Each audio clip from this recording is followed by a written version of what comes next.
정부 중소중견기업 가업상속공제 확대 추진. 정부가 일정 규모 이상 성장한 중소중견기업을 대상으로 가업상속공제 적용 대상 및 자산의 범위를 확대하는 방안을 추진합니다.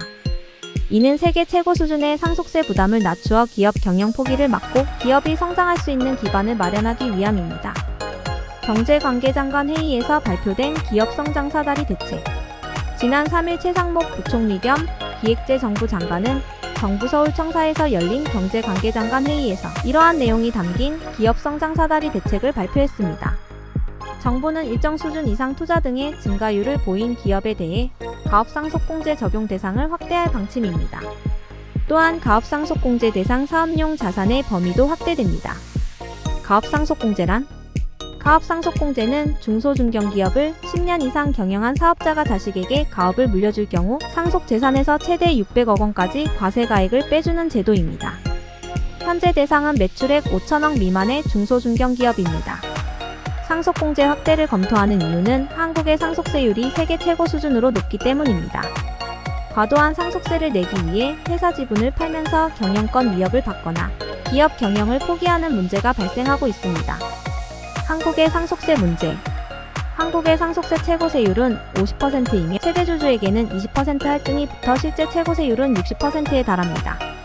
이는 미국 40%, 프랑스 45%, 독일 30% 등 주요 국가보다 높고 경제협력개발기구 OECD 평균 15%를 크게 웃도는 수준입니다.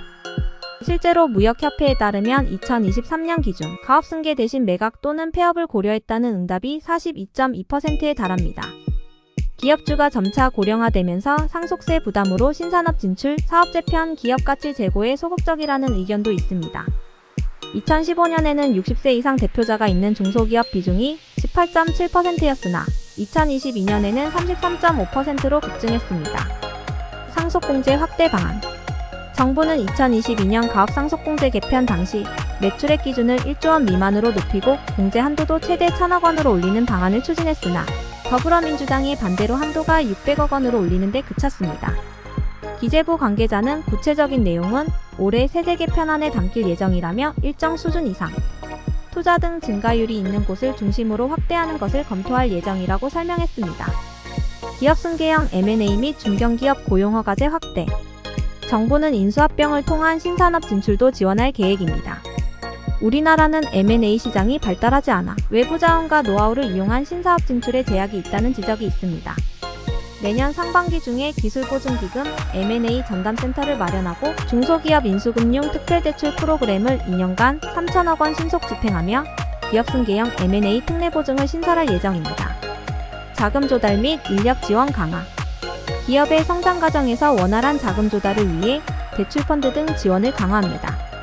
중소벤처기업진흥공단 기업은행이 산업은행 시중은행과 MOU를 체결해 중소기업 정책금융에서 은행권, 중견기업 전용 저리대출로 연계할 수 있도록 합니다.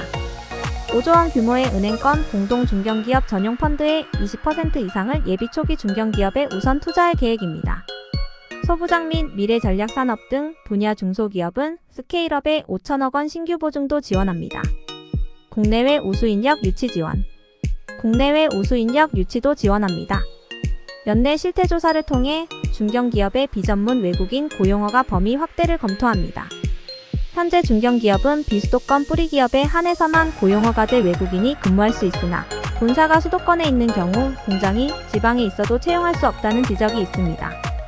이외에도 온라인 플랫폼을 시범 구축해 외국인 유학생과 중소기업 간 매칭을 늘리고 거점형 연구인력 혁신센터를 신설해 기업 수요에 맞는 우수인력 양성에 나설 계획입니다. 정부의 이러한 정책들이 중소중견기업의 성장을 도모하고 경영 환경을 개선하는 데 기여하길 기대합니다. 앞으로도 많은 관심 부탁드립니다.